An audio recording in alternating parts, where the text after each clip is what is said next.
A direct claim, a measured response, and a nuclear-powered carrier at the center of it all.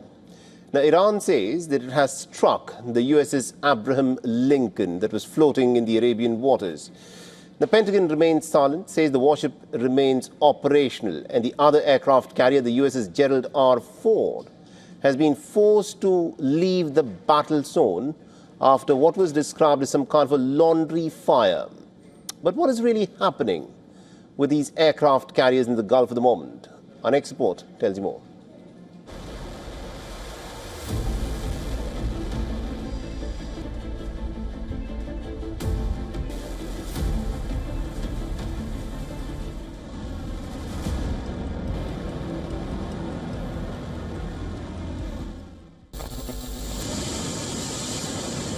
Waves crash.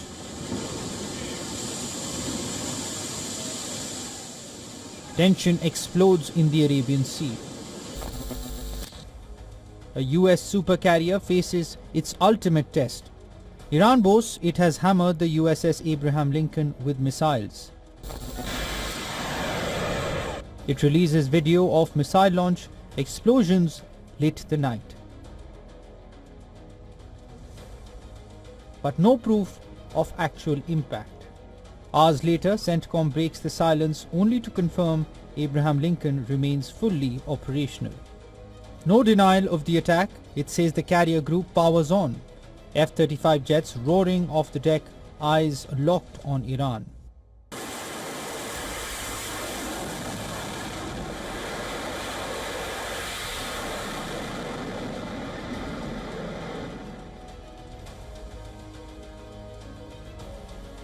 The USS Abraham Lincoln is one of the most advanced aircraft carriers in service. Designed for long endurance, the $6.8 billion warship is powered by 2 nuclear reactors and carries about 6,000 personnel. It carries dozens of aircraft, fighters, surveillance jets, and support systems.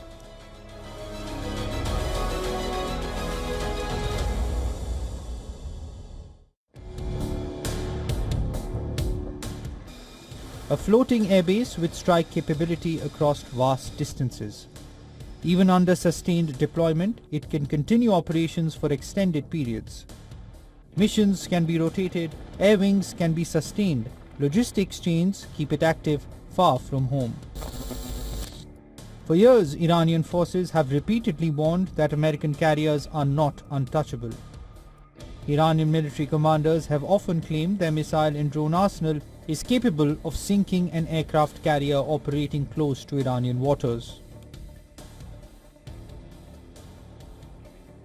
Right now, the pressure is building on US naval assets. Another carrier, the USS Gerald R. Ford, is currently out of action after an onboard fire. It has been forced to leave the operational zone, reducing immediate carrier availability in the region. This leaves the USS Abraham Lincoln carrying more weight in an already tense environment.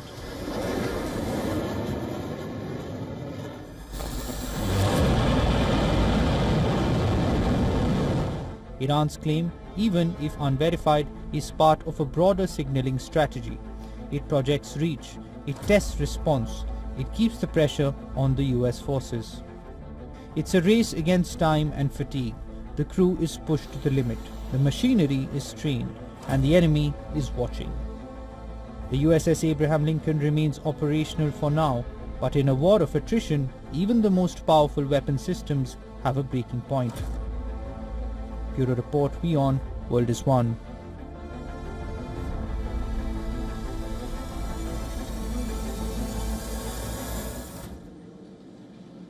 And we earlier spoke with Professor Peter Kuznick, who is a professor of history and director of Nuclear Studies Institute at the American University. Listen to what he had to say. I think Trump is reeling. Trump is in a very difficult position right now. The war is extremely unpopular in the United States and growing more unpopular by the day. There's more and more fissures within his own Republican Party. More and more Republicans are starting to speak out, even in Congress. the his party is very nervous about the upcoming midterm elections.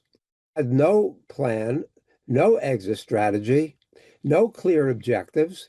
He keeps on changing the objectives by the day, by the hour, even by the minute, and no public support because he didn't make an effort to explain to the American people why he was waging an illegal and immoral war. And so now he's trapped. So he doesn't know what to do. He's flailing about. The allies in the region want him to get out, want this to end because they're getting hit very badly. The Europeans are suffering, and the Asians, India and everywhere else, 80% of Asia's oil and gas goes through the Strait of Hormuz. Is now caught in a bind, and he doesn't know what to do. So he's got 2,000 paratroopers coming to the area, 5,000 more Marines, and the fear is that he's getting ready to send boots on the ground, which would probably be a disaster. Are not going to negotiate with the U.S. They negotiated twice, they thought, in good faith, back in June and then again in February. And as the Omani foreign minister says, they made great progress and they were very close to having a deal. But Trump decided and Netanyahu decided to bomb instead. They don't trust the U.S. and Israel.